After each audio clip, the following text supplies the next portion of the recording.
নামাজকে সত্যিই কঠিন? অনেকে ভাবেন নামাজ পড়া খুব কঠিন কাজ। ওঠো, অজু করো, কাপড় বদলাও, মসজিদে যাও, এত কষ্ট কে করবে? কিন্তু একটু ভাবুন, আপনার অফিস যদি অনেক দূরে হয়, ঢাকা থেকে নারায়ণগঞ্জ বা গাজীপুর হয়, তবুও কি প্রতিদিন আপনি সকালে ঘুম থেকে ওঠেন না?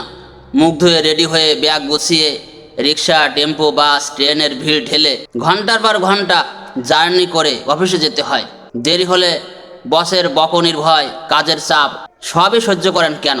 কারণ পরিবারের মুখে অন্ন তুলে দিতে হবে। তাদের ভালোবাসা আর হাসি মুখ দেখলে আপনার দিনের সব ক্লান্তি দূর হয়ে যায়। দুনিয়ার সামান্য এই জীবনের জন্য এত কষ্ট আপনি হাসি মুখে করেন, তাহলে সেই তুলনায় নামাজ আসলে কতটুকু কঠিন? শুধু অজু করে ফরজ আর কিছু সুন্নাত আদায় করা।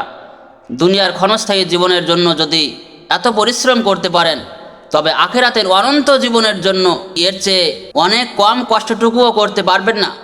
দুনিয়ার জীবন যদি হয় এক ফোঁটা পানি, তবে আখেরাত হলো বিশাল সমুদ্র। নামাজ কঠিন নয়, এটা আসলে স্রেফ একটা অজুহাত।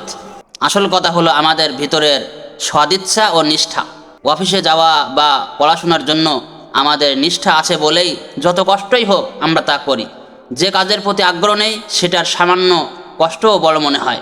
তাই ভাই ও বোন, আজ থেকেই নামাজের প্রতি মন থেকে আগ্রহ বাড়ান, দেখবেন নামাজকে আর মোটেও কঠিন মনে হচ্ছে না।